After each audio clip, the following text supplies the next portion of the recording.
저는 경북대학에서 명예교수로 있는 손재근 교수입니다. 오늘 여러분들 앞에 경북의 농업 청년 리더 양성 정책에 대해서 앞으로 약 1시간 정도 강의를 하도록 하겠습니다. 코로나 사태가 길어졌는데 오늘 이렇게 영상으로 여러분들을 뵙게 돼서 굉장히 기쁘게 생각하고, 특히 저는 지금 동안 청년 농업인들과의 관계를 10년 이상 유지해오고 있습니다. 경상북도에서 FTA 특별대책위원장으로 있을 때 청년 농업인 정책이 농정에서 가장 중요하고, 앞으로 이 정책이 어떻게 성공하느냐에 따라서 경상북도의 농업의 승패가 좌우된다 해서 당시 지사님과 같이 청년 리더 양성 정책이라는 걸 수립하게 되었고, 시작한 연도가 2012년이니까 벌써 8년이 지났습니다. 그리고 우리 경상북도에서는 청년 농업인 양성 정책이 크게 3단계로 나눠져 있는데, 이 농업기술원에서 하는 오늘 여러분들이 강의를 듣고 있는 이 과정이 청년 농업 정책 과정으로서는 마지막 단계라고 보시면 되겠습니다. 이제 여러분들이 이 과정을 수료하게 되면 여러분들이 하고자 하는 품목에 따른 전문 교육을 받게 될 것입니다. 그래서 오늘 이 경북 농업기술원에서 하는 이 농업 청년 리더 양성 정책 교육은 도가 지금까지 어떤 정책을 펼치고 있고, 또 여러분들이 어떻게 해서 참여해야 되는지에 대한 그런 내용을 오늘 주로 강의를 하게 될 것입니다. 예, 오늘 내가 여러분들에게 강의할 내용은 우선 우리 농업의 현 위치가 어디에 있느냐, 다시 말하면 우리 농업의 현 주소가 어디에 있느냐 하는 것이 첫 번째 내용이 되겠고요. 그 다음은 우리 농업과 농촌 사회가 어떻게 바뀌고 있는지, 그리고 여러분들이 앞으로 어떤 일을 해야 되는지, 그 다음에 마지막으로 이제 경상북도가 하고 있는 20여 개의 농업 청년 리더 양성 정책을 간략하게 여러분들에게 설명하는 그런 내용으로 강의를 하도록 하겠습니다. 우선 첫 번째로 이 자료에서 보시다시피 우리 농업의 현 주소라는 게 식량 작업률이 23%입니다. 이 말은 식량을 해외에서 들여오는 식량 의존도가 76%가 넘는다는 거죠. 그리고 우리가 농산업이라는 게 국가 총생산에서 차지하는 비율이 불과 2%밖에 안 된다는 겁니다. 그렇지만은 이 2%밖에 안 되지만 국민의 먹거리를 책임지고 있는 것이 농업이겠죠. 더군다나 시장 개방이 확대되면서 해외로부터 들어오는 농산물, 다시 말하면 우리가 외국에서 사들이는 농산물 때문에 지불하는 돈이 하나로 약 30조가 넘고 있고, 그동안 농업 정책에서도 우리가 많은 정책을 펼쳤지만 아직도 도시가구 소득 대비 농촌가구 소득이 66% 수준이다. 다시 말하면 도시에서 100만 원 벌 때 농촌가구에서는 아직 70만 원도 채 안 된다. 이런 얘기가 되겠습니다. 또 더 큰 문제는 농촌에 살고 있는 분들의 연령이 계속 고령화되고 또 청년들은 계속 줄어들고 있다는 거죠. 그래서 흔히들 얘기하는 우리나라의 농업이 앞으로 계속될 수 있겠는가? 청년 농업인들이 지금처럼 줄어들고 있다면 앞으로 우리 농업의 미래는 절벽이다. 이런 얘기를 흔히 하고 있죠. 그래서 이제 두 번째 장을 한번 보겠습니다. 두 번째 자료는 우리 농가 소득이 연도별로 어떻게 변하고 있는가를 보는 겁니다. 그래서 여기서 보시면 지난 20년이 넘는 기간 동안, 예를 들면 여기 나와 있는 자료는 2009년부터인데 농가 소득이 3천만 원에서 큰 변화가 없어요. 최근에 3,800만 원까지 올라갔는데 큰 변화가 없는데 내용적으로 보면 엄청난 변화가 있어요. 밑에 파란 색깔로 된 부분이 농업소득인데, 농업소득이라는 농산물을 팔아서 얻는 소득이죠. 이 농업소득은 거의 1,000만 원대에서 변화가 없습니다. 이게 언제부터 이러냐면 1995년부터 이래요. 그러니까 95년에 1,000만 원이 돼가지고 지금 25년간 1,000만 원 수준에 머물고 있는데, 근데 4천만 원 가까이 올라가게 된 것은 농업소득이 아니라 농업 이외 소득에서 올라가고 있다는 거죠. 그러니까 빨간 지금 막대 그래프가 그 농업 이외 소득인데, 농업 이외 소득은 아시다시피 농업을 영위하면서 다른 산업을 한다든지 또는 2차, 3차 산업을 함께 한다든지 소위 말하는 융복합 산업을 한다든지 하는 게 농업 이외 소득인데 그렇다면 앞으로 농가 소득을 올리기 위해서는 농업 소득에만 묶여 있지 말고 농업 이외 소득에도 중점을 둬야 된다 이런 얘기가 되겠죠. 그래서 지금은 농업 소득이 농가 소득에서 차지하는 비율이 30%밖에 안 된다는 얘기입니다. 이 자료에서. 그럼 우리가 앞으로 무슨 일을 해야 될 것이다라는 게 여기서 쉽게 알 수가 있겠죠. 그러면 이 소득이 어떻게 변했는가 보면 농업 소득에서 봅니다. 농업 소득에 보면 앞에 말씀드린 대로 이게 한 25년 동안 1,000만 원에 머물러 있는데 농업 총 수입이라는 면에서 보면 95년에 1,600만 원에서 최근에 3,500만 원, 지난해 4,000만 원까지 올라갔어요. 올라갔는데 문제는 맨 밑에 있는 걸 보면 농업 소득률이라는 게 나오는데 95년에는 65%이던 게 지금은 35%예요. 이 말은 뭘 말하냐면 100만 원 소득 중에 내 주머니에 들어온 돈은 20년 전에는 65만 원 정도 들어왔는데 지금은 한 40만 원도 안 된다는 거예요. 그래서 다시 말하면 농업 총 수입은 증가했는데 소득률은 낮아지고 있다. 뭐 때문에 그러냐? 경영비가 많이 들어가기 때문에 그렇다는 거죠. 이 경영비라는 건 인건비라든지 농자재비라든지 종잣대라든지 이런 걸 말하겠죠. 그래서 어떻게 하면 이 경영비를 낮추느냐 하는 것이 문제인데 이것이 해가 갈수록 점점 악화돼서 농업 전반에 대한 투자를 위축시키고 농가 소득은 정체되게 한 원인이 되고 있다는 거죠. 그래서 다음 장을 한번 보시면 이렇게 된 원인이 어디느냐. 첫 번째는 우리 농촌 사회의 변화인데 가장 심각한 변화가 농가 인구의 감소와 고령화에 있다. 농촌 고령화 비율이 45% 수준까지 초고령화로 가 있다는 거죠. 인구가. 그리고 전체 인구는 국가 인구의 5%도 안 되는 200만 조금 넘고 있습니다. 그중에서도 고령 경영주 비율이 60%인데 경상북도는 이미 2년 전에 60% 넘어서 지금 62% 수준에 와 있단 말이죠. 그런데 가장 심각한 것이 39세 이하 경영주. 우리가 보통 경제학에서 청년이라고 하면 만 29세까지를 말합니다. 그런데 농업에서만 지금 39세까지로 청년으로 해도 우리 농촌에서 청년 농가 비율이 지난해 2018년도 기준으로 0.75%다. 다시 말하면 100명이 1명이 안 된다는 거죠. 근데 경상북도는 이거보다 더 낮아서 0.5% 수준이라는 거예요. 그러니까 1,000농가 중에 5농가 있다는 겁니다. 그러니 우리 농업의 미래를 어디서 찾을 거냐 이거죠. 그 밑에 있는 지도는 흔히 말하는 우리 경상북도에서 앞으로 소멸되는 시군이 가장 많다. 이 짙은 색깔일수록 빨리 소멸된다 하는 지역입니다. 그래서 농촌이 텅텅 비고 이러다 보니 농촌에 활력이 없다 이런 얘기가 되겠습니다. 그 다음에 두 번째 변화는 소비 측면의 변화예요. 그러면 도시의 소비자들은 어떻게 변해가고 있는가? 시장 개방이 확대됨에 따라서 소비자들은 어떤 면에서 보면 천국이다. 다시 말하면 자기가 원하는 모든 농산물을 아주 쉽게 얻어서 먹을 수가 있다. 이걸 다른 말로 소비자의 선택 기회가 확대되고 있다. 과일은 지구상에 생산되는 대부분의 과일을 수입해서 먹을 수가 있고 가공품도 마찬가지입니다. 그러다 보니까 국내 농업적으로 보면 농산물의 공급이 과잉되고 이렇게 과잉되다 보니까 가격은 저렴하게 유지될 수밖에 없고 또 이 소비 품목의 종류가 굉장히 다양성이 커졌어요. 옛날에는 몇 가지만 먹어도 살아갔는데 지금은 수십 가지, 수백 가지를 먹고 있어요.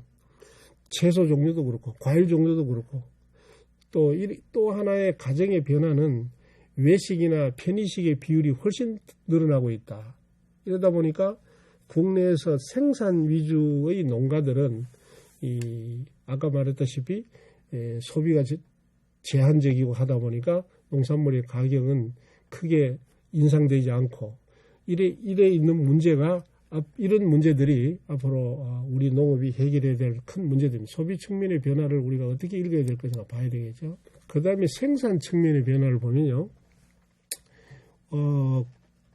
예나 지금이나 우리 농업의 가장 핵심이 됐던 게 쌀이었어요. 근데 이 쌀 농업의 비중이 해가 거듭될수록 감소된다. 다시 말하면 이것은 우리나라 농지라는 게 가장 논이 정 많지 않습니까? 그래서 이 논에서 생산되는 쌀의 비중이 자꾸 줄어든다는 것은 농가 경제에도 굉장히 큰 그 위협 요소가 됐죠. 다시 말하면 국민 1인당 쌀 소비량이 자꾸 줄어드니까 농업 총산산에서 농가 경제에서 차지하는 쌀의 비중도 자꾸 줄어들어서 지금은 20%도 안 된다는 거죠. 그러니까 벼농사만 가지고 농가 소득을 올리기에는 참 어렵게 됐다. 이런 것도 우리가 예사로 봐서는 안 되겠죠. 왜냐하면 우리는 그래도 옛날에는 벼농사가 최고의 농사다 해서 다들 쌀농사에 묶여서 쌀농사를 최고로 우리가 인정하고 벼농사를 지었는데 지금은 이렇게 농가 경제에서 차지한 이율이 20%도 안 된다. 최근 어떤 신문 자료에 보면은 최근 40년 동안에 강남의 아파트 값은 84배가 올랐대요. 84배가 올랐고, 그 다음에 대학 등록금은 19배가 올랐고, 그 다음에 지하철 요금은 16배가 올랐는데, 쌀은 지난 40년 동안에 3배 올랐대요. 이것만 하더라도 농가 경제가, 우리나라 농가, 벼농사 중심의 우리나라의 농가 경제가 얼마나 어렵겠느냐 하는 걸 알 수가 있죠. 단적으로. 그러다가 두 번째는 시장 개방이 확대됨에 따라서 외국산 농산물의 들어오는 종류와 양이 해마다 늘어나고 있다. 그러다 보니까 국내산 농산물의 자급 비율이 점점 낮아져서 지금 외국에서 사들여오는 농산물로 생기는 무역 적자가 거의 30조 원이다, 우리 돈으로. 이만큼 외국에서 사들어와야 된다는 거죠. 그래서 이것도 지금 큰 걱정이 이번에 코로나 사태로 여러 나라가 서로 국경 봉쇄를 하고 있는데 만약에 이 사태가 오래 가면 우리나라는 식량 문제가 가장 심각한 문제가 될 수 있다. 여러분 이걸 참 아주 주의 깊게 볼 필요가 있겠습니다. 그러다가 최근에 어떤 문제가 또 생겼습니까? 우리나라가 WTO 개도국 지위를 포기했다. 그 다음에 소위 영내 포괄적 경제 동반자 협정이라는 RCEP이라는 데서도 2019년 11월 달에 이게 타결이 돼서 이거는 중국 중심의 경제 공동체입니다. 그러니까 이런 것들은 농업적인 측면에서는 우리에게 굉장히 불리한 요소들이 되고 있다는 거죠. 이 점도 우리가 참 앞으로 내다봐야 될 문제들입니다. 그 다음에 또 하나는 후계 농업 인력이 턱없이 부족하다. 그래서 제가 국회에서 이런 토론을 한 적이 있습니다만은 앞으로 얼마 가지 않아 한국 농업은 청년농에 대한 특단의 대책을 수립하지 않으면 한국 농업은 미래 인력 절벽에 도달하게 될 것이다. 인력 절벽이라는 말은 이제 인력이 공급이 안 되니까 특히 청년농 공급이 없으니까 그렇게 된다는 거죠. 그 다음에 기후변화가 심각해져 가지고 정말 앞으로는 농사 짓기도 굉장히 힘든다. 여기 자료에 나와 있는 바와 같이 최근에 올수록 기상재해 발생 빈도가 높아지고 있어요. 이것은 기상재해를 막기 위해서도 우리가 생산비가 계속 올라간다는 거죠. 뭐 하우스도 튼튼하게 지어야 되고 축사도 튼튼하게 지어야 되고 항상 기상재해에 대한 대비책이라는 게 결국 돈이죠, 돈. 이러다 보니까 생산비가 증가하니 우리는 경영비가 더 증가하게 되고 경영비가 증가하다가 보니까 우리가 생산한 농산물의 가격 경쟁력은 그만큼 또 낮아진다는 거죠. 이런 점. 그러면서 또 농업의 패러다임, 특히 농업의 현장은 어떻게 변하고 있는가 한번 봐야 되죠. 이제는 더 이상 양의 농업을 할 수가 없어요. 옛날에는 사과를 몇 상자 생산했느냐 하는 것이 농가 소득이에요.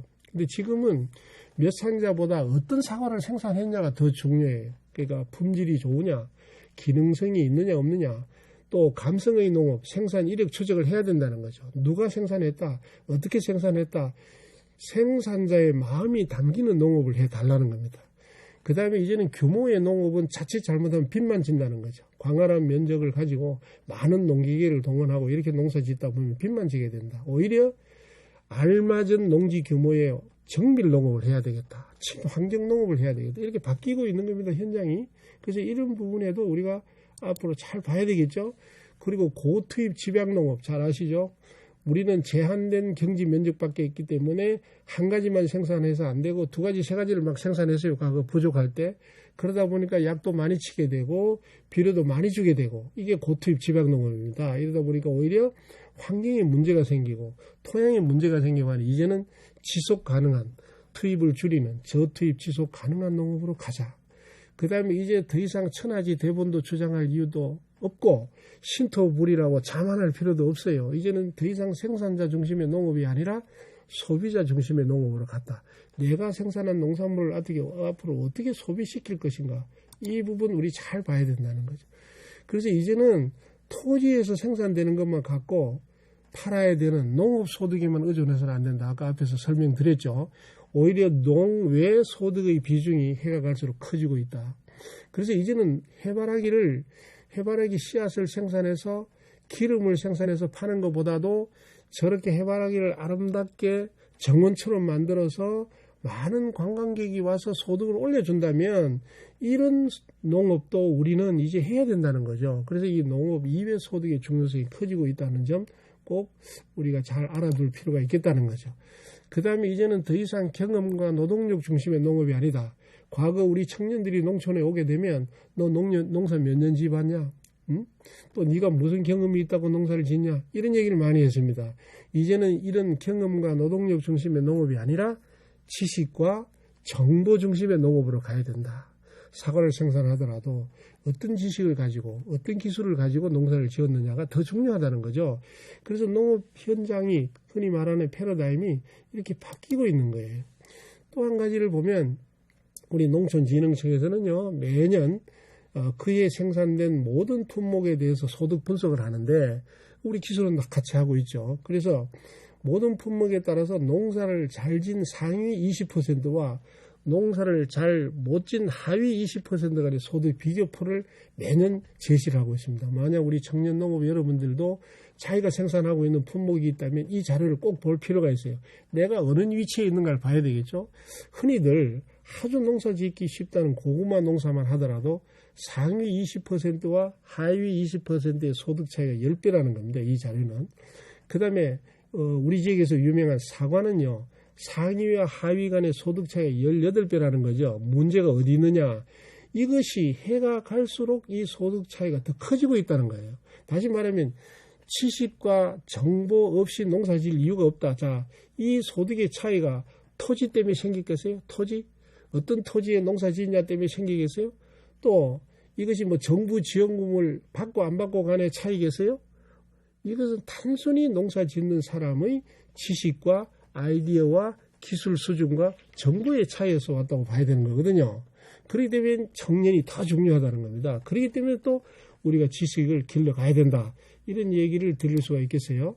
자, 그래서 이제는 농업이 아까 앞에서 봤다시피 1차 산업인 생산에만 묶여있지 말고 가공, 유통, 서비스까지 다 하자. 우리나라에서는 이미 여러분들이 잘 알고 있겠습니다만 2014년에 흔히 6차 산업법이라고 하는 법을 만들어서 정부가 농업을 6차 산업의 현장으로 지금 지원하고 있다는 거 잘 봐둘 필요가 있겠죠.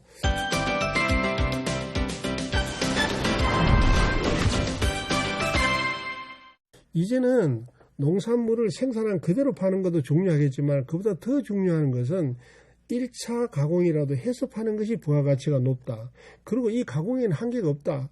여러분들 앞에 보여주고 있는 이 자료는 감인데요. 우리 경상북도 청도가 유명하고 또 상주가 유명합니다. 근데 옛날에는 감하면 꽃감 이런 정도만 생산했는데 지금 우리 청도나 상주에서는 이 감 하나만 가지고도 20여 가지의 가공품을 만들고 있어요. 여기서 소개된 것도 뭐 아이스 홍시도 있고 식초도 있고 막걸리도 있고 뭐 와인도 있고 뭐 여러 가지가 있습니다만은 이 가공은 누가 어떤 아이디어를 가지고 얼마나 더 만드냐 하는 것이 서로 경쟁이 되겠죠. 다만 이런 농산물이 가공해서 소득이 되려면 첫째, 내가 하고자 하는 가공품이 다른 사람과 뭐가 다른가? 이게 첫째 차별화라는 거죠.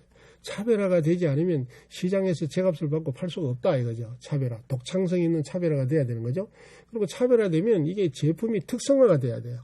내 제품은 이런 특징이 있다. 다시 말하면 우리가 6차 산업을 할 때 꼭 해야 될 것이 차별화, 특성화. 특성화된 제품이라면 소득화가 된다는 거죠. 그래서 차별화, 특성화, 소득화라는 거 이거 꼭 지켜야 됩니다. 흔히들 옆집에 가공하니 나도 해보자. 이러면 소득이 될 수가 없습니다. 그죠? 자, 이것도 하나 보십시오. 여러분 쌀의 종류가 몇 가지인지 아시나요? 대부분 잘 몰라요. 특히 경상북도에 어떤 쌀이 있느냐 하면 일품벼 이런 얘기만 합니다. 그게 아니라 현재 우리 농촌진흥청에서 여러분들 농가에 보급하고 있는 쌀의 품종의 종류만 해도 100여 가지가 넘어요. 문제는 자, 요즘 이제 쌀이 조금 남아도니까 쌀 가공에 대해서 정부가 여러 가지 정책 지원을 합니다. 근데 대부분 쌀을 바꿀 생각을 안 하고 쌀을 가지고 다양한 가공만 하려고 그래요. 다시 말하면 제품을 차별화시키려면 재료가 달라야 되잖아요. 재료가. 여러분들 앞에 보여주는 이 쌀 뭐 한 20여 가지 되는데 이 중에는요. 막걸리를 만드는 쌀, 정종이라는 술을 만드는데 필요한 쌀, 떡을 만드는데 필요한 쌀, 뻥튀기를 하는데 맞는 쌀 등등 제품이 다 다르단 말이죠. 우리 육종하는 분들이 이렇게 다양하게 벼품종을 만들어 내놓고 있는데도 불구하고 우리 지역에서 쌀 가공하는 사람들을 찾아가 보면 밥쌀용으로 생산하는 쌀을 가지고 계속 가공을 하고 있는 거예요. 그러니까 이 제품이 차별화도 안 되고 특성화도 안 되니 소득화가 안 된다는 거죠. 반드시 제품을 차별화시키려면 재료에서부터 차별화된 재료를 선택할 필요가 있다. 이래서 이 자료를 여러분들한테 보여드리는 겁니다. 자, 또 하나는 이제 농업이라면은 옛날에는 농업의 3대 요소가 토지, 노동, 자본이에요. 다시 말하면 농업은 땅 없이는 안 된다. 그리고 그 땅에 반드시 노동력이 필요한 노동력만큼 갖춰져야 된다. 그리고 돈이 있어야 된다. 이게 농업의 3대 요소라고 그랬어요. 근데 지금은 농업이 이 영역을 완전히 벗어나 있다. 그러니까 제가 여러분들한테 보여드리고 있는 이 자료는 농업의 가치 영역이 이렇게 달라졌다. 이제는 뭐 농장을 이용해서 유치원에서부터 성인까지 교육을 시킬 수도 있고 또 신체적으로 정신적으로 좀 약간 결함이 있는 분, 장애가 있는 분들이 농촌의 영농과 함께 자기를 치료하는 치유 농업이라는 것도 있고 또 농촌 현장을 하나의 관광 소재로 해서 많은 관광객이 오게 하는 관광 농업이라는 게 있고 다양하단 말이죠. 다시 말하면 이제 농업의 가치 영역이 한계가 없다. 그래서 이런 것들은 굉장히 우리 청년 농들에게는 굉장히 유리한 요소들이라는 거죠. 그래서 여러분들 이걸 한번 보여드렸고 그렇다면 청년 농업인이 성공해야 되는 요인이 뭐냐. 제가 이제 2012년 청년농 정책을 수립해서 시작할 때부터 청년농은 이것도 하나의 직업이기 때문에 여러분들이 옛날처럼 내가 할 일 없으면 농사는 짓자 이런 자세로 농촌에 뛰어들어서는 안 되겠다는 거죠. 그렇다면 이제 청년농이 창업을 하거나 창농을 하거나 또는 정착하기 위해서는 사전 준비가 철저하게 있어야 되는데 오늘 여러분한테 제시하고 있는 이 내용들을 꼭 좀 익혀서 내가 창업을 하거나 영농에 정착할 때 필요한 요소들을 미리 갖추는 게 굉장히 중요하겠다 해서 이거 보여드리는 겁니다. 첫 번째는 경영 형태입니다. 이제 여러분들 경영이라고 하면 그냥 일반 산업 경영만 생각했는데 이제는 내가 가지고 있는 농장, 이게 하우스가 됐든 논이 됐든 밭이 됐든 축사가 됐든 이것이 나의 공장이다. 경영체다. 그래서 나는 개별 경영체라고 하죠. 우리 농가를. 개별 경영체라고 하는 것은 1인 회사나 다름이 없다. 농장주가 곧 내가 사장이다. 그래서 농업 CEO 이런 말을 쓰죠. 그죠? 그러니까 내가 사장이다. 그러니까 내가 일하고 있는 이 터전이 또는 이 자리가, 이 보금자리가 하나의 경영체다. 그래서 여기서 지금 경영 형태를 어떻게 할 거냐. 혼자 할 거냐. 혼자 독단적으로. 그걸 우리가 독립경영이라고 합니다. 근데 마치 부모님하고 같이 한다. 이러면 부모와의 공동경영이라고 해요. 물론 친구하고도 할 수가 있겠죠. 그러니까 우선은 경영 형태를 택해야 돼. 개별 경영으로 할 거냐, 공동 경영으로 할 거냐. 이 공동 경영은 이제 부모도 될 수 있고, 친구도 될 수 있고, 뭐 선후배도 될 수 있고, 기존 농업인가도 할 수 있는데, 우선 독립 경영은 혼자 시작하는 겁니다. 혼자 시작하는 거고, 그 다음에 공동 경영은 두 가지 중에 하나를 꼭 해야 돼요. 뭘 해야 되느냐? 첫째, 공동 경영에는 자기가 하는 역할이 반드시 있어요. 없으면 안 들어가야 돼요. 다시 말하면 부모님과의 공동 경영을 하더라도 부모님 영역과 내 영역이 따로 있어야 돼. 예. 이미 부모님하고 그런 사전 상의를 해야 돼. 여러분들이 아마 우리 그 경상북도 청년 리더 양성 정책 3단계의 마지막 단계에 온 친구들은 지금 우리 학생들은 1단계, 2단계에서 이 얘기를 들었을 거예요. 1단계가 있고 2단계가 있고 지금 이 교육을 받는 사람들은 3단계거든요. 이 3단계 교육을 받는 사람들은 아마 이 공동 경영을 할 거냐 독립 경영을 할 거냐 이미 아마 결정된 사람이라 해야 돼요. 그러니까 부모 일을 도와주는 형태로 가는 친구들은 어떤 일을 해야 되느냐? 반드시 연봉 계약을 해야 된다. 연봉 계약. 이게 이제 처음부터 내가 계속 하는 얘기입니다. 부모님하고 월 얼마씩 주실랍니까? 계약을 하시라는 거야. 이걸 안 하면 한 3년 부모님하고 같이 농사 짓는 실적이 내한테 아무것도 없어요. 나중에 부모님하고 농사는 열심히 일하고 난 뒤에 그러면 부모하고 내가 경영을 3년 했으니까 이걸 인정해 주세요라고 정부 당국이나 도당국에 서류를 떼려가면 아무것도 없어. 그러니까 부모님하고 공동 경영을 할 때는 반드시 연봉제로 계약을 해서 뭐 월 100만 원이 되든 200만 원이 되든 계약을 해서 보험도 들고 이렇게 들어야 내가 부모님을 도와준 것이 서류상으로 증명이 돼요. 그렇기 때문에 이 경영 형태를 정할 때 꼭 정해야 되고 아마 오늘 제 강의를 듣는 친구들은 부모님하고 이 공동 경영에서 이 문제가 해결 안 되면 즉시 저한테 전화를 해야 돼요. 왜? 제가 부모님을 찾아가서 설득을 할 겁니다. 아시겠죠? 꼭 이거 선택해 주시고 두 번째는 어떤 품목을 할 것이냐 이것도 두 가지입니다. 하나는 내 독립 경우에는 내가 품목을 선택해야 돼요. 그렇죠? 내가 부모를 선택해야 되고, 그러나 이제 부모와 공동 경영을 하는 사람 경우에는 이미 그 공동체에 있는 분들이 선택해 놓은 품목이 있어요. 있기 때문에 내가 별도의 품목을 할 거냐와 이미 하고 있는 품목을 같이 할 거냐를 다 정해야 되는 겁니다. 제가 부탁하고 싶은 거는 부모와 공동 품목을 하더라도 자기가 원하는 개별 품목이 있다면 소면적에서부터 시작할 필요가 있다. 왜? 이것을 우리 지역관에서 도와준단 말이에요. 도와주니까 그 도움을 받도록 해야 됩니다. 그러니까 이 품목 선택. 그 다음에 세 번째, 경영 규모를 어떻게 할 거냐. 경영 규모는 독립 경영을 하는 사람들은 경영 규모를 정하는 게 굉장히 중요해요. 왜? 최소한 1000제곱미터, 여기서 300평이라고 얘기했는데 300평을 확보해야 돼요. 왜? 우리나라는 내가 농사 짓는다 하는 증명서를 뭐로 해주느냐. 내가 농사를 3년 지었다. 내가 농사를 2년 지었다. 농업을 증명할 수 있는 서류가 딱 하나 있는데 그게 농지원부예요. 농지원부. 이 면사무소나 이런 데 가면 농지원부를 만드는데 이 농지원부에 내 앞으로 된 농지원부에 적어도 내가 300평 이상 경영했다라는 것이 기록이 되어 있어야 돼요. 기록이 되어 있어야 개별 경영처로 인정이 돼요. 인정. 그 축산의 경우에는 소는 몇 마리, 돼지는 몇 마리 이런 기준이 다 있단 말이에요. 그러나 일반 농업의 경우에는 최소 면적이 1000제곱미터예요. 이 1000제곱미터를 부모님하고 공동 경영을 하더라도 내 앞으로 별도로 해놓을 필요가 있다. 그것은 부모님이 등기부 등본을 넘겨주면 더욱 좋겠지만 잘 안 넘겨주시면 그냥 임대차 계약을 해서 빌려도 돼요. 부모님하고 이렇게 빌려. 임대차 계약 서류만 공증을 딱 받아놓으면 된단 말이에요. 이게 굉장히 중요합니다. 나는 5년간 농사 지었는데 왜 나는 해당이 안 됩니까? 해당 안 됩니다. 이런 서류가 없이는 해당이 안 된단 말이죠. 그래서 이거 꼭 지켜주시고 부모와 공동 경영하더라도 반드시 분할 경영을 하도록 이렇게 하고 신규 농업인들 오늘 나는 독립경영 처음 나는 학교를 졸업하고 이 교육에 들어와서 이 교육이 끝나면 영농에 정착하려고 한다 하는 학생들이 있다면 우리 수강생들이 있다면 이분들은 졸업하기 전에 금년 중에 300평을 마련해야 됩니다. 어디에 가느냐? 한국농어촌공사 농지은행 팀을 찾아가야 됩니다. 농지은행 팀을 찾아가면 2030 계획을 담당하고 있어요. 그 사람들이. 2030 계획은 뭐랍니까? 그대로 우리가 건의를 하고 이래서 만들어진 거거든요. 39세 이하 농고 졸업생은 15세도 관계없습니다. 18세에서 35세 이하인 사람이 내가 땅이 필요하다 하면 거기서 땅을 마련해 주는 곳입니다.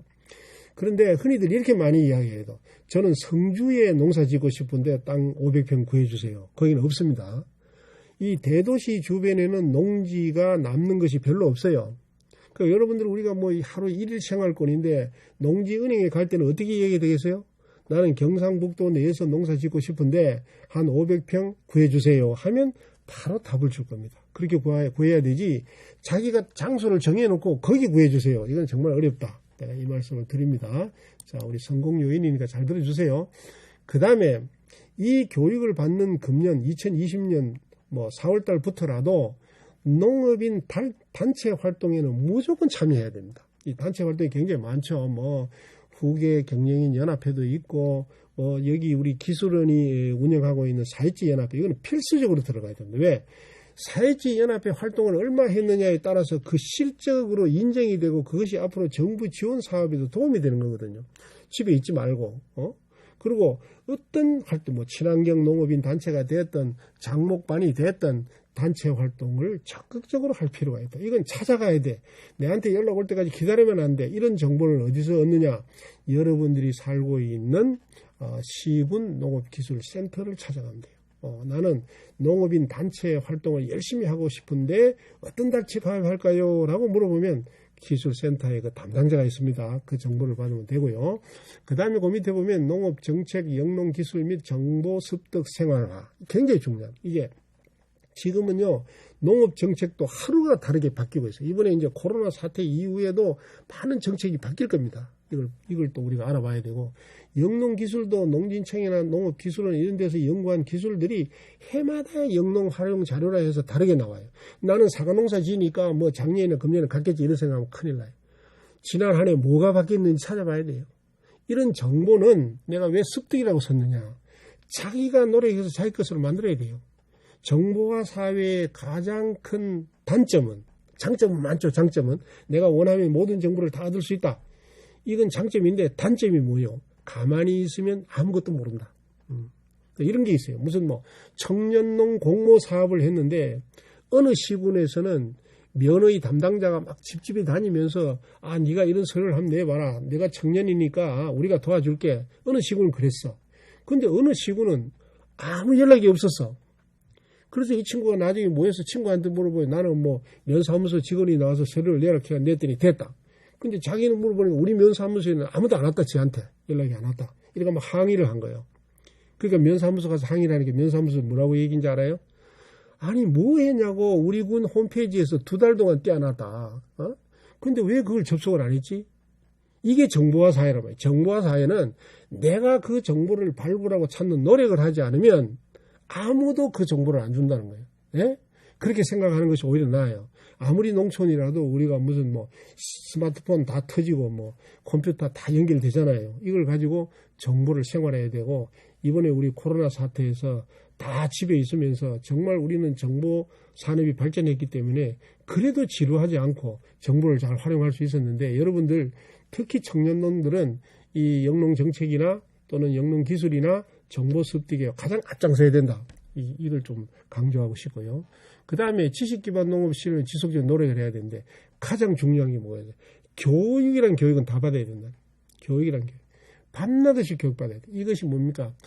우리 농산업이라는 것은 필요하지 않는 교육이 없어요. 다 받아야 돼. 우리가 뭐 영농기술 교육에서부터 세무 교육, 그 다음에 무슨 보험 교육, 특허와 관련된 지식재산권 교육 필요하면 다 받아놔야 돼. 왜? 우리는 종합산업을 하나. 아까 뭐라고 했어요? 1인 체제의 회사라 그랬어요. 1인 체제의 회사. 그게 다 받아놔야 돼. 그리고 학술 활동에도 참여하고 또 아이디어 공모 사업에 있으면 아이디어 내고 이런 적극적인 노력을 계속해 달라는 뜻입니다.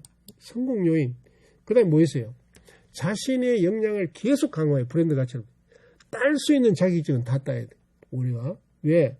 자격증 없는 사람은 첫째 이 자격증을 따는 이유는 첫째는 나의 안전과 나의 소득을 위해서 따야 되는 거예요.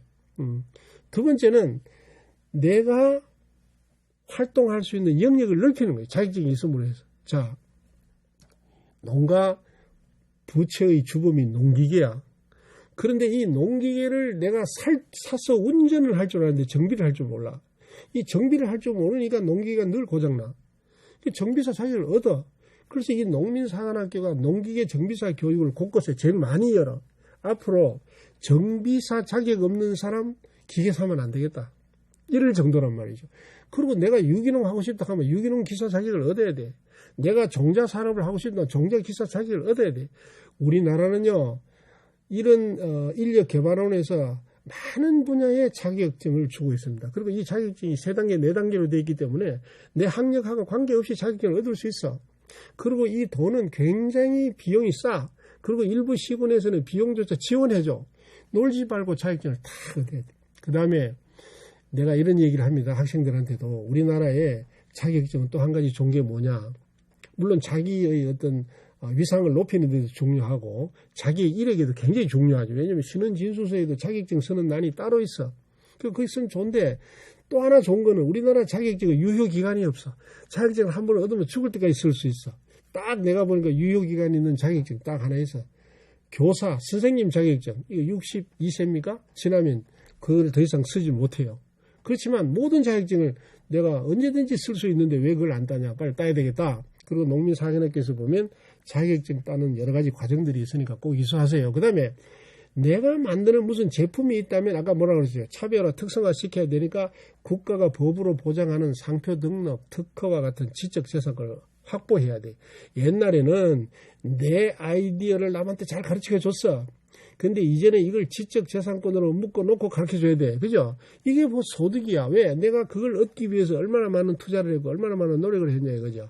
우리가 여러분들 사용하고 있는 이런 제품들, 생활 필수품들이 저는 등록 상표가 없는 것이 거의 없습니다. 내 것만, 나의 아이디어만 심겨져 있는 농산물을 만들고 또 생산하기 위해서는 저런 상표 등록과 특허는 꼭 우리가 익혀놓고 공부해놔야 되겠다. 그 다음에 또 하나 중요한 게 뭐냐면 농사 짓는 사람들이 되게 목표가 없어. 목표가. 지난해 사과 농사 짓으면 원래 또 짓는다는 그게 목표야. 앞으로 그러지 말라는 거지. 다시 말하면 영농 목표를 반드시 만들어야 되고 그 목표에 맞는 계획을 수립을 해야 돼. 이건 아마 기존의 60대, 70대 농가에게 내가 좀 강요하기는 어렵습니다. 그러나 청년농이 다르다는 것은 청년농은 반드시 이렇게 해야 돼요. 그리고 목표에서 제일 중요한 게 내가 어떤 경영을 할 것인가. 내 회사를 어떻게 했냐고. 이 경영은요. 3가지 방법밖에 없어요. 하나는 나는 농업소득 위주의 경영을 하겠다. 자, 이 사람은요. 가공 안 해요. 관광도 안 해요. 농업만 해. 자, 예를 들면 소를 500마리 사육한다. 돼지를 2000마리 사육한다. 딴 거 못해. 그죠? 딴 거 못해. 이런 사람은 반드시 농업소득에만 전력을 해야 돼. 그렇죠? 이런 걸 우리가 전업농이라고 그래. 이걸 봐요. 과수원도 규모가 작다면 뭐 다른 산업을 하겠지만 과수원이 규모가 크다면 전업농으로도 힘든 거예요. 그러니까 경영 목표가 전업농이냐. 그 다음에 두 번째 보세요. 내가 고구마 농사도 짓고 고구마 가공도 하겠다. 이런 사람들 많습니다. 특히 6차 산업하는 농가. 6차 산업하는 농가는 내가 볼 때 이 경영 목표가 다 두 번째입니다. 내가 생산한 농산물을 가지고 가공품을 만든다. 그러면 내가 농업 소득에도 내가 신경을 써야 되고 농업 이외 소득에도 신경을 써야 되는 가공 공장을 만드는 이런 것들이 두 번째 거예요. 근데 세 번째 거게 또 많습니다. 농촌에. 왜냐하면 내가 땅에서 뭘 생산하고 농업에는 소질이 없다. 그런데 내가 살고 있는 고장의 농산물을 전부 뭐 SNS로 판매를 한다든지 또는 1차 가공을 한다든지 하는 것은 내 나름대로 소질이 있다. 그래서 나는 생산은 안 하지만 가공과 유통을 지역민들하고 같이 해보겠다 하는 사람들은 경영 목표가 세 번째예요. 그러면 이 목표를 정하는 건 세 개 중에 하나를 해야 되는데 우리 청년들 중에 이런 사람이 있어요. 정부 지원금 따라 목표가 왔다 갔다 하는 거예요. 처음에는 전업농으로 왔는데 옆에서 이거 하면 가공공장 지어준다 해야 그것도 받았어. 그렇죠? 그리고 가공을 좀 해놓고 안 팔리니까 또 뭐 얘기하니까 이걸 유통하는 무슨 시스템을 구축하는데 또 지원을 받아요. 대개 이런 친구들이 빚만 지는 거예요. 왜? 전문성이 없는 상태에서 경영 규모를 넓히면 어떤 회사하고 다 망하는 거 아닙니까? 그죠? 우리가 작은 중소기업을 하더라도 내가 생산한 제품들이 적절히 잘 팔리고 부가가치가 향상되면 그 회사는 잘 경영이 될 테고 내가 생산을 많이 했는데 이게 소비가 안 되고 재고가 쌓이면 가면 그거 망하는 거죠. 그러니까 정부 지원 정책에 따라서 경영 규모를 키우면 이것은 부채만 남고 절대 성공할 수 없다. 그래서 이 목표 셋 중에 딱 하나만 해야 되지 조건에 따라서 이렇게 저렇게 움직이는 청년농이 되어서는 곤란하다는 뜻을 보여주는 겁니다. 어떻게 경영할 것인가. 방금 내가 하는 그런 경영체제. 내가 전문성을 가진 목표 하에 다시 규모를 넓혀가야 되지 그냥 함부로 규모를 넓혀서는 곤란하다 하는 것이 경영의 첫째 조건이고요. 그 다음에 거기 뭐라고 써놨습니까? 어떤 삶을 추구할 것이 굉장히 중요해요. 농촌에 와서 별보기 운동만 할 거냐 이거죠. 새벽같이 나가서 저녁까지 그런 농촌 요즘 생활에서는 며칠도 못 버텨요. 그러니까 내가 어떤 경영을 할 것이냐라는 계획을 잘 세우면 오히려 도시에서보다 훨씬 여유 시간이 많고 자연을 즐기고 내 삶의 질을 높일 수 있는 여러 가지 대안들이 나올 수가 있다는 거죠. 그래서 이걸 계획을 안 하고 하면 이게 생길 수가 없다는 거죠. 자, 아침에 몇 시에 일어나서 제초 작업하고 몇 시에 농약 치고 몇 시에 어떻게 일하고 이렇게 짜지면 저 짬이 하나도 안 나와요. 내가 어떤 얘기해요. 왜 농촌에서 관광 가는 분들이 토요일, 일요일 가느냐. 우리는 토요일, 일요일이 따로 없잖아요. 토요일, 일요일에 관광 가면 관광버스 임대료도 비싸고 관광지에 가면 사람이 많아가 제대로 관광도 못하고 식당에 가면 음식값 비싸요. 우리는 언제 가는 게 좋겠어요? 나는 이렇게 합니다. 월요일을 가시라고. 월요일 가시면은 버스 임대료도 싸고 그 관광지에 가면 손님 대접도 받고 한다. 이게 우리가 생각을 좀 바꿔야 된다는 거죠. 그죠? 생각을 좀 바꾸고 해보자. 뭐 벼농사 짓는 사람이 벼가 무슨 토요일, 일요일은 안 자라고 월요일, 화요일만 자라는 거 아니잖아요. 똑같이 자라는데 우리는 아무 때나 놀러 가도 된다. 이런 생각을 해야 되죠. 그래서 자, 제가 2000년 초반부터 도농정에 관여를 하면서 이 한결같이 주장한 정책 방향 몇 가지를 소개하겠습니다. 굉장히 중요합니다. 한번 들어보세요. 이제는 농산물 생산 위주의 경영은 소득의 한계가 있다. 소득의 한계가 있고 그 노동력을 어디 조달할 수도 없어요. 그러니까 어떻게 해야 된다? 이제는 융복합 경영체로 가야 된다. 이게 무슨 말을 하냐?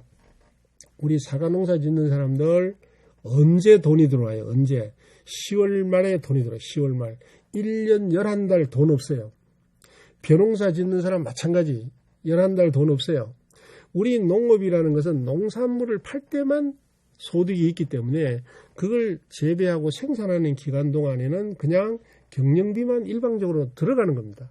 그래서 마지막에 나온 농산물의 가격이 하락하면 나는 빚지는 것이고요. 이 가격이 올라가면 나는 조금 소득이 있는 것이고 이런 농업을 지금까지 해왔다는 거죠. 그러니까 이렇게 해서는 소득의 안정화를 기대할 수가 없다. 그래서 뭘 해야 되느냐. 농업의 이런 계절적인 한계를 벗어나야 된다. 사과 농사를 짓더라도 1년 12달 돈이 들어와야 된다는 거죠. 벼농사를 짓더라도 1년 12달 돈이 들어와야 돼요. 이렇게 얘기했더니 우리 친구들 질문을 이렇게 합니다. 아니 벼농사 짓는 사람이 어디 가서 돈을 법니까? 근데 여러분들이 벼농사 짓고 있는 그 주변에 가까이는 대규모 축산 농가가 있다면 거기를 한번 가보세요. 거기 가보면요. 사람을 못 구해가지고 대개 해외 불법 체류자 이런 사람들이 일하고 있어요. 아니 내가 거기 가서 일하면 왜 안 되나요? 거기 가서 일하면 아파트 관리비라도 벌어와야 될 거 아니에요. 그리고 우리는 이런 생각을 버려야 되는 거죠. 또 우리가 농촌에도 여러 사람이 힘들어하는 일자리들이 곳곳에 있어요. 곳곳에 있는데 이런 일자리들은 내하고 무관하다고 생각을 해요. 그러면 아니면 내가 예를 들어서 벼농사 같으면 나중에 나옵니다만 기계화가 97% 됐어요. 옛날에 160일 일하던 게 지금 16일 일해요. 뭐 때문에 그래요? 기계를 샀기 때문에 그런 거 알겠어요? 근데 이 사람들이 160일 일하던 게 16일 일했으면 150일은 딴 일을 해서 돈을 벌어야 되잖아요. 벌어야 기계값이 나오는데 이 일을 안 하면 나는 빚만 지는 거예요. 그러니까 이 기계화를 할 때는 내가 다른 일이 있는가를 보고 기계화를 해야 되고요. 그래서 여기 지금 서는 겁니다. 계절적 불균형을 없애라. 그리고 국가가 6차 산업을 해라 하는 것도 이거죠. 내가 가공업을 하게 되면은 1년 12달 일을 하게 되고 1년 12달 일을 하게 되면 소득이 있다는 거죠. 그런 6차 산업을 하라는 거예요. 우리 옛날처럼 하늘에만 맡기고 환경에만 맡겨서 이런 계절적 한계를 벗어나지 못하면 항상 농업 소득에만 의존해야 되고 그러다 보니까 농가 소득은 향상이 안 된다는 거죠. 그리고 이것은 혼자 하기 힘들어. 가급적 공동체를 만들어야 돼. 왜? 전문성이 다르기 때문에. 그래서 협동조합을 만들어라, 사회적 기업을 만들어라, 영농법인을 만들어라. 이렇게 정부가 얘기하는 것도 각각의 역할과 재능이 다르기 때문에 공동체를 만들어서 역량을 키워보자. 이런 뜻이 되겠습니다. 그래서 이런 공동체 일을 왜 우리는 공동체를 많이 만드는데 성공하는 공동체가 잘 없을까? 성공하는 공동체. 공동체를 만드는 가장 기본적인 게 협동조합이었거든요. 이 협동조합을 만들면 농가 소득도 올라가고 삶의 질도 달라지고 삶의 환경도 달라지고 다 협동조합이 좋다 그래요. 그런데 성공하는 협동조합들이 그렇게 크게 증가하지 않는 이유가 뭘까? 제가 볼 때는 협동조합을 만들 때 제대로 된 시장 조사를 했는가? 협동조합의 특징과 목표가 분명한가? 이런 게 없었다는 거죠. 가장 중요한 게 뭐죠? 맨 마지막에 보세요. 정부 지원을 받기 위한 공동체를 다 만든 거예요. 예를 들면 특산지 사업을 할 테니까 모여서 계획서를 내보세요. 무슨 뭐 광역 친환경 단지 조성을 할 테니까 모여서 계획서를 내보세요. 이렇게 하다 보니까 그냥 지원금을 받기 위한 공동체로만 대부분 출발하는 거예요. 이러다 보니까 원래 협동조합 정신은 스스로 만들어야 되는 거예요. 근데 저기서 지금 경쟁력이 없는 가장 큰 요인이 저기에 있다는 거죠. 그러니까 이 또 하나는 생산 위주의 공동체. 예를 들면 벼농사 장목반 이런 데 가보면요. 벼농사 장목반 이런 데 가보면 30명 모여라 하면 30농가가 모였는데 그 30명이 하나같이 벼농사 전문가예요. 벼농사 전문가. 무슨 문제가 있느냐. 그래서 나중에 경쟁력이 떨어져서 뭐 소득이 없다. 정부 지원이 떨어지니까 우리 더 이상 공동체 못하겠다. 이런 데 가서 토론을 해보면요. 답을 다 알아요. 왜 우리가 공동체가 경쟁력이 없을까? 우리 공동체가 쉽게 말해서 왜 망했을까? 물어보면요. 딱 두 가지라고 얘기를 합니다. 첫 번째, 요즘은 생산보다 소비가 중요한데 소비가 안 되고 유통이 안 돼가 망했다 그래요. 그러면 그 공동체의 구성원이 30명이라고 하면 그 30명 중에 유통 전문가나 소비 전문가가 있어야 될 거 아니에요. 다 생산 전문가밖에 없는 거예요. 역할 분담을 안 한 거예요, 첫째. 그 다음에 두 번째는요. 더 기가 찹니다. 빚지게 된 원인이 뭐냐라고 물어보면 농기계 때문에 빚졌대요. 그러면 30농가 중에 기계 전문가가 있어야 되잖아요. 다시 말하면 앞으로의 공동체는 그 공동체가 필요한 인력으로 구성이 돼야 된다. 예를 들면 유통 전문가가 없다면 30농가 중에 그래도 소비자를 설득하고 말 잘하고 또는 소비를 유통을 시킬 수 있는 가능성이 높은 사람이 누구냐? 김아무개다. 그러면 이 사람을 농민사관학교 유통 전문 과정에 보내서 당신은 앞으로 농사 짓는 현장에 나오지 마. 유통만 시켜. 이렇게 해야 된다는 거죠. 그리고 몇 사람은 농기계 정비 과정에 가서 정비사 자격을 따고 기계 정비를 하도록 했어야 된다는 거죠. 이렇기 때문에 우리는 이 시장과 또는 현장의 변화를 모르고 계속 공동체를 만들었던 것이 우리 공동체의 경제를 떨어뜨리는 가장 기본적인 원인이 됐다. 그래서 공동체 경쟁력을 높이려면 앞으로 왜 내가 이 얘기를 하면 오늘 이 교육을 받고 나가는 사람들은 다 공동체의 리더가 돼야 돼요. 공동체를 이끌어가는 지도자가 되어야 되기 때문에 제가 이 얘기를 하는 겁니다. 그러면 공동체의 경쟁력을 높이려면 지도자의 능력이 높아야 된다. 앞으로는 말 잘 듣는 9명보다 말 안 듣는 1명을 설득할 수 있는 능력. 이게 제대로 된 지도자라 이 말입니다. 그거 한마디면 이거 다 되는 겁니다. 이거 보세요. 역할 분담해라. 또는 뭐 기계 효율을 높여라. 연중 일할 수 있는 공동체로 만들어라. 여러분들 자료보면 다 할 수 있는 내용들입니다. 잘 머릿속에 기억을 해야 돼요. 그렇게 하려면 청년들이 농촌에 가서 다 리더가 되려면 누구보다도 뭘 해야 된다? 교육과 연구에 자기 역량을 최대한 발휘해야 된다니. 교육이란 교육 받고 또 어떤 정보가 있으면 뛰어가서 얻어오고 창의적인 아이디어를 많이 제기하고 이걸 해서 그야말로 소비자 맞춤형 경영체로 이끌 수 있는 이런 청년이 돼줘야 된다는 거죠. 그래서 우리가 이런 일을 하기 위해서 교육이 필요하다 해서 기술은 도 전체가 나서서 이 지금 사관학교를 만들고 사관학교에서도 가장 핵심적인 교육 일부를 기술원이 지금 하고 있는 겁니다. 이 기술원에서 교육받은 사관학교 과정은 바로 현장으로 나갈 사람들이라는 거죠. 그렇기 때문에 여러분들 꼭 이번 이 과정의 교육을 헛되게 해서는 안 되겠다 하는 말씀을 드릴게요. 자, 소비자에게 맞는 농업을 해라. 농업을 해야 하는데 소비자 맞는 요 4가지예요. 시장 변화를 알아라. 또 소비자가 어떤 생각을 하고 있는 걸 알아라. 그리고 품질이 좋아야 되고 안전성, 신선도가 높아야 된다. 가장 중요한 것이 가격 결정을 내가 해야 돼. 사과 한 상자를 생산하는데 옆집 아저씨 말 듣고 사과 가격 맡기고 부여하고 또 지난해 가격 보고 또 하고 이러면 안 되고 내가 원래 사과 한 상자를 10kg를 생산하는데 노동력이 얼마나 들어가고 경영비가 얼마나 들어가는 걸 보고 자기가 가격을 결정해야 돼요. 이제는 도시의 중소기업에서 제품 만드는 사람이 가격을 누가 결정합니까? 회사에서 다 결정해. 근데 우리는 우리가 생산한 농산물을 계속 자기 자신이 가격 결정을 안 해. 그렇죠? 그러니까 가격 결정 꼭 해야 돼. 그리고 유통 판매 방법 이거 전문성을 높이려면 여러분들 교육받을 수 있는 과정이 많습니다. 교육 꼭 받아야 됩니다. 그 다음에 빚 없는 농사를 지어야 되는데 우리나라 농가 부채의 주범은 기계다. 그렇죠? 나는 청년농이 기계 많이 사는 거 반대입니다. 기계는 여러분들 필요에 따라 소득에 맞춰서 사야 돼요. 기계 많이 사면 빚진다는 거죠. 그래서 앞으로 도가 농기계 자금을 지원할 때는 이 4가지 조건을 꼭 충족하는 사람한테 주라고 되어 있습니다. 내가 자신의 경영 규모에 맞는지 봐야 된다. 온 들판에 트랙터 2대만 있으면 되는데 만약에 트랙터가 10대 있다면, 그렇죠? 10대 있다면 그 지역에서 생산된 농산물 가격 경쟁이 없다고 봐야 되죠. 그러니까 내 규모에 맞는 기계가 있어요. 우리나라 농기계 중에 흑자 내는 기계가 딱 2개 있어요. 2개. 여러분들 오늘 내가 직접 보고 강의하는 것들을 이거 맞추는 사람한테는 내가 인센티브를 줄 텐데 나중에는 여러분 생각해 우리나라 그 많은 농기계 중에 흑자 내는 농기계 2개 있어요. 2종. 하나가 관리기, 다른 하나가 경기예요.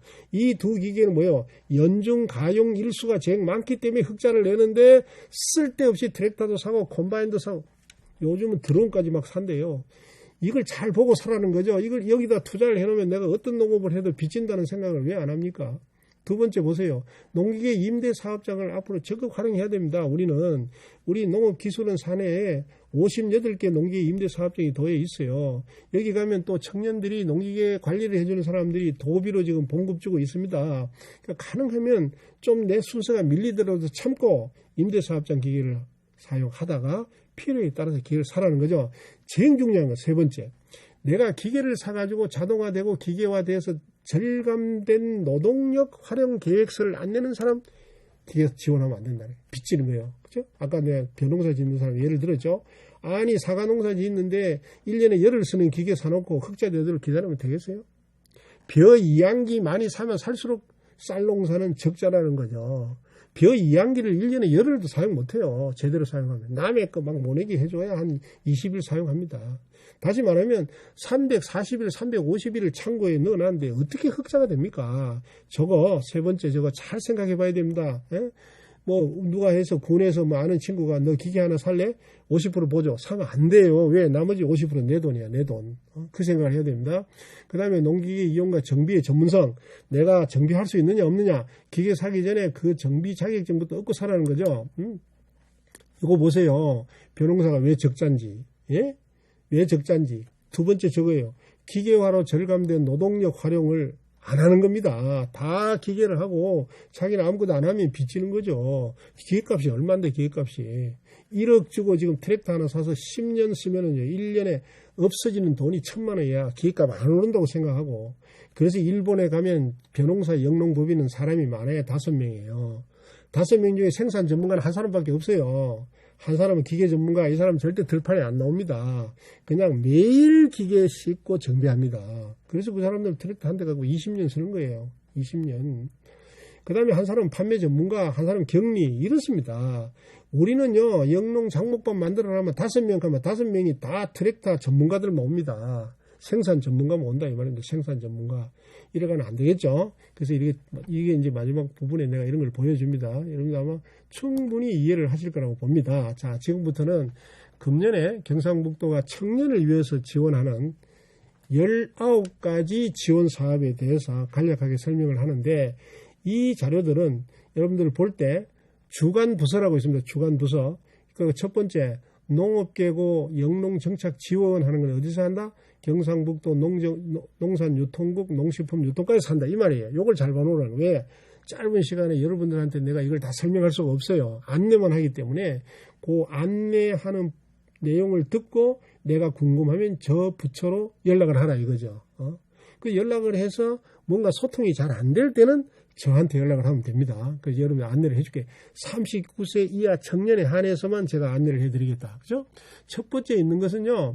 2012년부터 시작했는데 우리 도에는 농업계 고등학교가 한 5개 있어요. 농업계 고등학교가 수산 합쳐가지고 한 5개 있는데 여기에 1년에 한 200명을 대상으로 그러니까 저 사람들 앞으로 우리 도에서 농사 짓겠다는 사람들 대상으로 해외 연수도 시키고 선도농가 멘토링도 하고 특별반 운영도 하는데 한 도교육청과 도가 5대5로 출자를 해서 한 7억 5천만 원 정도로 지원하고 있다. 그러니까 여기 오늘 이 자리에 온 농고 졸업생들은 아마 저 내용을 잘 알 겁니다. 뭐 네덜란드나 프랑스나 갔다 온 친구들도 아마 있을 거예요. 저예산으로 하는 겁니다. 그 다음에 2번째 보세요. 후계 농업 대학생 해외 선진 기술 연수. 요거는 현재 대학 재학생입니다. 오늘 이 자리에 오신 여러분들하고는 아마 해당이 안 되는 것 같은데 3개 대학, 경북대학, 대구대, 도립대 세 군데 학생들을 해외 연수 지원하는 건데 아마 이 자리에 오는 여러분들은 아마 이 과정을 거친 사람도 아마 있을 겁니다. 자, 세 번째부터는 이제 여러분들하고 해당이 되는 겁니다. 농어촌 일손 및 일자리 창출 지원. 요거는요, 현재 대학 재학생들입니다. 근데 아마 오늘 이 자리는 아마 졸업 예정자는 있을지 모르겠는데, 없을지도 모르겠습니다. 요거는 대학 재학생들이 각 대학의 영농 동아리를 만들어가지고 동아리 활동을 하는데 지원을 해줍니다. 그래서 이 동아리 활동하다가 정착한 친구들이 들어 있습니다. 해마다 자꾸 숫자가 증가하기 때문에 도가 아주 열정적으로 하는데 지금은 관내 8개 대학, 경북대학교 대구 캠퍼스, 상주 캠퍼스, 대구대학, 또 도립대학, 안동대학, 그다음에 대구 카톨릭대학, 계명대학, 영남대학 이렇게 8개 대학의 동아리가 운영되고 있는데 도읍이 1000%가 아니고 저게 100%입니다. 타이핑이 잘못됐는데 이쪽에 경상북도 농정과에서 하는 겁니다. 자, 이제 4번부터는 오늘 이 자리에 참석한 사람들하고 해당이 되는데 이 4번은 지금 농산업창업지원센터라 그래가지고 이 대학 재학생들이 창업할 때 자문을 하고 서로 토론을 하라고 이 도내 4개 대학의 창업지원센터를 만들어놨는데 이 자리에 온 여러분 대학 재학생이 하는 여러분들도 거기 다 갈 수가 있다는 겁니다. 알겠죠? 그저 써놨잖아요. 청년 귀농인 이렇게 써놨는데 지금 재학생만 가는 게 아니라 내가 상주에 살고 있다 하면 경북대 상주 캠퍼스의 창업지원센터를 찾아가면 거기 교수님이 있고 조교가 있어가 여러분들 안내를 다 뭘 하느냐 시제품 개발 창업 관련 정보도 제공하고 그다음에 교육 기회도 주고 컨설팅도 하는 걸 지원합니다. 알겠죠? 근데 찾아가면 돼요. 그러니까 꼭 찾아가서 여러분들 자문을 구하러 하면 가면 돼요. 그러면 이쪽에서도 여러분들 찾아오면 실적이다 해가지고 더 친절하게 안내를 합니다. 자, 그 다음에 5번째.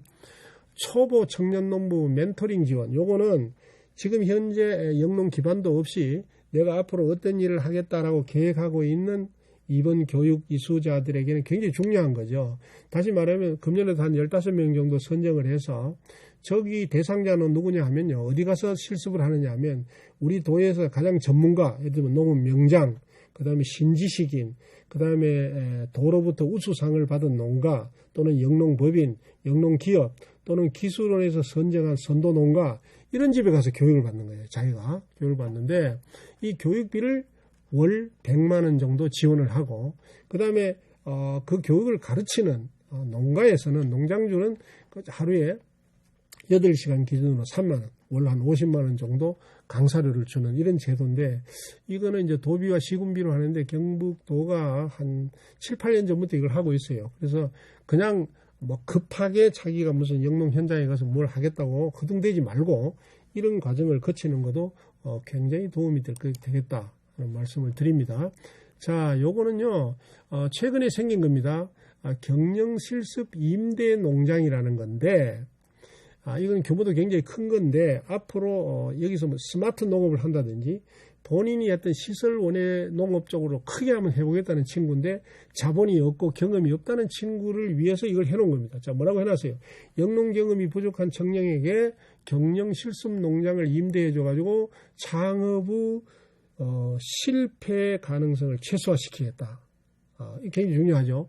그래서 이게 전국적으로 금년에 한 30개 하는데 우리 도는 지금 1개를 예정하고 있습니다. 예정하고 있는데 요거는요 시군이 보유하고 있는 농지 또는 시군이 보유하고 있지 않으면 한국농어촌공사 이런 데가 보유하고 있는 농지 이런 걸 가지고 그곳에서 자기가 하고자 하는 시설 사업을 해보는 겁니다. 시설 사업을 해보는데 이 시설 사업으로 선정될 자격은 역시 청년농이라 해야 되고 독립 경영 경험이 3년 이하인 자라는 것은 경험이 짧은 사람을 말하는 거죠. 3년이 넘는 사람은 앞으로 자기 혼자 스스로 독립을 잘하고 있으니까 여기 대상이 안 되고 3년이 안 되는 사람에게 하는데 개소당 3억 원 하는데 이걸 적은 돈이 아니죠. 3억 원인데 이런 사업들은 여러분들이 아마 욕심을 내서 누군가가 한번 해보는데 이게 더 궁금한 사항은 도농정과로 우리가 이제 질의를 해서 답을 받으면 되겠죠. 자,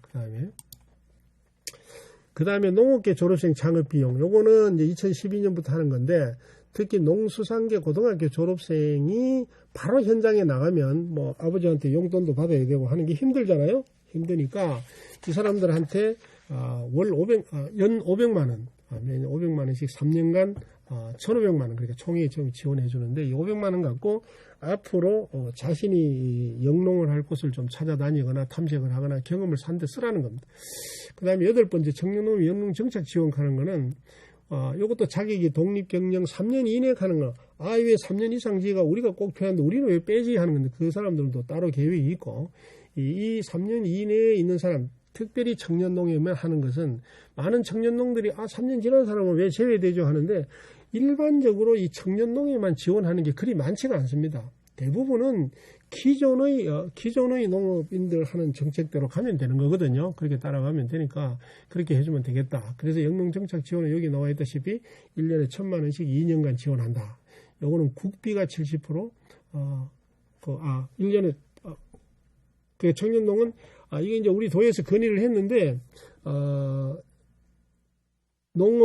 청년 농업인들에게 생계비를 좀 지원해줘 보자. 이것 때문에 저도 이제 국회까지 가서 토론도 하고 있는데, 나는 100만 원씩 3년간 지원하자 했는데, 정부 정책은 첫 해 100만 원, 두 번째 90만 원, 세 번째 80만 원 이렇게 지원하는 걸로 확정이 됐고, 금년도 우리 도가 계획하고 있는 것은 한 790명 정도 선정하는 걸로 되어 있으니까, 이 교육을 이수한 자는 아마 대부분 안 됐으면 이걸 신청할 필요가 있습니다. 그 다음에 청년농업 경영진단 분석 컨설팅은 오늘 여러분들이 교육받고 있는 이 농업 기술원에서 하는 거니까 궁금한 사람은 더 물어보면 되고요. 그 다음에 10번은 뭐가 잘못됐습니다. 왜냐하면 주관부서가 농업기술원이 아니고 농정과입니다. 농정과인데 요거는 농민사관학교 교육이수자. 그러니까 여러분들은 아마 앞 단계에서 청년농 관련 교육을 받은 사람 다 해당이 됩니다. 1년에 80명 정도 선정해서 연 1,000만 원씩 3년간 지원하는 사업이니까 꼭 신청해서 받기 바랍니다. 이건 기술원이 아니고 농정과입니다. 꼭 확인하시기 바랍니다. 그 다음에 월급 받는 청년농부제 도가 지난해부터 하고 있는 거죠. 월 200만 원.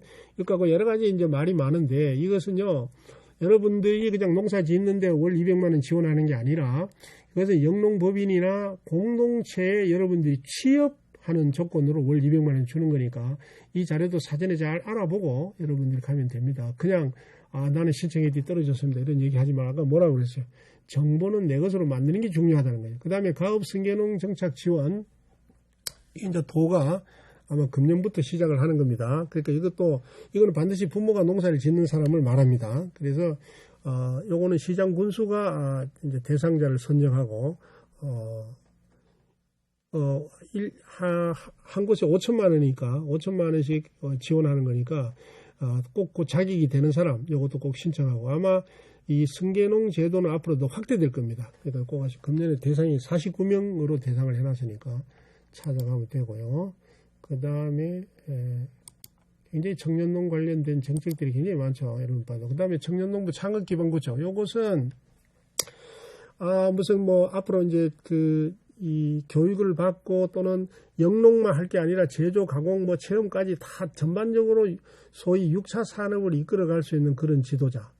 우리가 도에서는 한 7군데 정도 선정을 하려고 그러고, 요거는 자부담이 있는데, 이 자부담은 우리 경상북도는 안정자금이 있습니다. 거기서 금리 1%로 3년 거치 7년 분할 상환 조건으로 융자를 해줍니다. 그러니까 누구든지 한번 세를 내보시고, 그 다음에 14번째 청년 커뮤니티 활성화 사업은 제가 지금 제안을 하고 했는데, 이건 뭘 말하냐면 우리 농촌에 가면 청년들만의 어떤 모임방이 없습니다. 그러니까 노래방을 가도 노인들밖에 없고, 그냥 어디 찻집을 가도 다 그 노인들밖에 없으니까 청년들 간의 정보를 공유하고 소통할 수 있는 그런 장소를 하나 만들어주자 해서 한 5개 정도를 금년 중에 선정하려고 하니까 아마 이걸 내가 한번 해봐야 되겠다는 친구들도 좀 신청하면 좋겠죠. 그 다음에 청년주도 지역 공동체 사업. 이제 이건 굉장히 역점을 많이 두는 겁니다. 자, 지금까지의 공동체는 연령 제한을 안 하고 하는 기존의 공동체는 그대로 하고, 이 공동체는 반드시 청년이 대표가 되는 공동체입니다. 이거 뭐라고 써놨어요? 마을 주민 10사람 이상, 1인 이상의 청년. 1인 이상의 청년인데 이 1인 이상의 청년이 대표가 되는 겁니다. 대표가 되고 공동체 등록을 하고, 여기서 농기계, 장비, 생산 시설을 다 지원하는데 개소당 1년에 1억 정도 지원을 해가지고 하는 거니까 해볼 필요가 있겠죠. 그러니까 이 청년주도 지원 공동체 사업인데 개소당 1억인데 이걸 3년간 하거든요. 그러니까 매년 1억씩 3년간 나가는 거예요. 예. 그 밑에 그 마을 영농 유통, 그러니까 이 지역 공동체가 생산 중심 공동체, 유통 중심 공동체, 그다음에 뒤에 하나 더 있어요. 예. 그다음 마지막으로 요거는 청년주도 지역 공동체 중에 이제 6차 산업 공동체입니다. 그러니까 가공, 유통, 판매가 중심이 되죠. 이것도 개소당 3개소니까 요 지금 청년주도 지도 공동체 사업은 처음 하는 거니까 여러분들 아마 잘 지금 파악을 해서 이 교육을 받을 때 아마 도에서도 와서 누가 강의를 하겠죠. 그러면 여기에 대한 토론을 많이 해주기 바랍니다. 이건 여러분들을 위한 사업이니까 자격이 되나 안 되나 맨 먼저 봐야 됩니다. 그죠? 그 다음에 요것은 청년 CEO 농어촌 진흥기금 지원인데 요거는 조금 경험이 있는 사람들이 신청하는 게 좋겠어요. 요거는 융자입니다. 이 농어촌 진흥기금에서 도가 가지고 있는 돈입니다. 1인당 한 2억 정도 규모로 금리 1% 역시 2년 거치 3년 군분 상환 이래가지고 농정과에서 지원하는 건데 여러분들 한번 잘 보면 되겠죠. 이건 좀 어느 영농 기반이 있는 거지. 이건 갚아야 되는 돈이기 때문에 기반이 있어요. 그 다음에 청년년 도롱 방재단 운용사업. 요거는 기술원에서 하는 겁니다. 여러분들이 여기 지금 와 있는 기술원 사업 있고 이제 마지막으로 기술원 사업, 청년 자립기반 구축 사업, 또 청년 농업인 경쟁력 제고 사업. 이렇게 지금 소개해드린 이 19개 사업이 금년도 도가 청년만을 위해서 하는 사업이다. 그래서 요 19개 사업을 여러분들이 잘 심도 있게 공부하고 궁금한 거 있으면 계속 문의해서 신청하면 되겠죠. 예, 청년농 몇 번만 소개를 하겠습니다. 이건 경북 김천에서 영농하고 있는 친구인데 농가대학을 졸업하고 1,000만 원이라는 작은 돈을 가지고 시작을 했어요. 사실은. 왜 그러냐면 부모님한테 농사 짓겠다고 받은 돈이죠. 그래서 이 친구는 어디를 찾아갔냐면 과거에 시골에 비닐하우스를 지어놓고 사용하지 않는 곳을 찾아가서 시작했는데 지금은 거의 억대 분홍으로까지 짧은 기간에 성장을 지금 하고 있습니다. 이 아이디어가 참 좋습니다. 뭐냐면 몇 가지 그 과체류를 가지고 연중 생산하는 거죠. 연중 생산 아까 얘기했죠. 어느 한 가지만 생산하면 이 계절적 한계가 있단 말이죠. 연중 생산하는 복합 농가라고 보시면 되겠고요. 자, 이 사람은 문경에서 사과 농사 짓는 사람인데 우리 도에서 사과 농사를 가장 잘 짓는 사람. 그 농촌진흥청에서 사과 우수 농가로 선정된 친구인데 우리 경북에서는 39세기가 젊은 농가들의 모임이 씨앗 포럼이라고 있어요. 씨앗 포럼. 이 씨앗 포럼에 회장도 하고 했는데 아주 그 특징적인 사과를 생산합니다. 본인이 품질로서 승부를 건다. 예, 이건 참 자랑스러운 청년들이죠. 그 다음에 이 친구는 경주에서요. 이게 2019년 2월이니까 지난해 우리 농촌진흥청이 만드는 잡지 중에 제일 유명한 잡지가 그린 매거진이라는 게 있습니다. 이 그린 매거진의 표지 모델로 나왔어요. 2019년 2월 달에 표지 모델로 나왔는데 재밌는 거 뭐 있어요? 거기 보시면 경주에 가볼 만한 곳, 경주가 우리나라에서 가볼 만한 곳이 가장 많은 지역이죠. 그죠? 근데 이 농사 짓는 이 젊은 친구 집이 경주에 가볼 만한 곳으로 선정됐다는 건 대단한 것이죠. 그래서 여러분들도 아마 이렇게 한번 도전해 볼 필요가 있지 않겠나 해서 소개를 합니다. 그 다음에 또 이 친구는 상주에서 꽃감 농사 지은 친구인데 이 친구는 꽤 오래전에 아이디어 공모 사업에도 된 친구예요. 이 친구는 또 뭐냐면 우리나라에서 농산물을 수입하고 수출하는 최고 큰 공기업이 한국농산식품유통공사예요. 이 한국농산식품유통공사가 만드는 농산물 유통이라는 그 아주 유명한 잡지, 소식지가 매달 나오는데 여기도 역시 2019년 2월 달에 이 친구가 표지 모델로 소개가 됐어요. 표지 모델로. 그러니까 이제 그 자기 농장의 이름은 풋풋한 농부들 이래가지고 꽃감이라면 뭐 상주에도 수백 농가, 100농가가 넘는 많은 농가들이 이걸 생산하고 있지만 이 친구는 수출할 수 있는 꽃감을 생산해서 이렇게 유명세를 타고 있는 사람이다. 이렇게 보면 되겠고. 요거는 이제 농민사관학교 역시 졸업하고 해외에서 근무하다가 돌아와서 이 표고 농사를 지어가지고 아주 자랑스러운 융복합 농가가 된 대표적인 농가죠. 그래서 이 이제 우리 농민사관학교에서도 이 사람을 아주 성공 사례로 지금 소개를 하고 있습니다. 여러분들도 이제 이런 위치에 가야 되겠죠. 그 다음에 이는 포항에서 그 닭을 키워가지고 이 착한 아빠 농장에 이름을 붙여가지고 이 포항에서 우수 농산물에서도 뭐 호상도 받고 소득을 올리고 있는 청년농으로 시작된 분들이죠. 그래가지고 자랑을 해야 되는데 하여튼 뭐 여기까지 여러분들이 소개를 드렸습니다. 그 마지막으로 이 여러분들의 이 교육이 여러분들의 영농 현장으로 이어져야 됩니다. 이어지기 위해서는 교육받은 걸로 또 오늘 이런 교수님이 와서 이런 강의를 했구나 이렇게만 해가지고 남는 게 없을 거예요. 강의된 내용이나 또는 책자를 가지고 본인이 내가 이런 계획을 세워서 앞으로 이것을 내 것으로 만들어 봐야 되겠다. 그러면서 여러분들이 교육시키고 있는 농업기술원은 아마 여러분들이 영농하는 평생 동안 가까이 지내야 될 곳입니다. 여기서 질의하고 또 답을 얻고 또 필요한 교육을 받고 저도 오늘 여러분들하고 맺어진 것을 인연으로 문자나 또는 전화로 여러분들에게 안내 또는 질의를 하게 되면 충분히 안내를 해드리고 상담할 것을 약속을 드리고 끝까지 강의를 들어주셔서 고맙다는 말씀을 드립니다. 꼭 성공하세요. 감사합니다.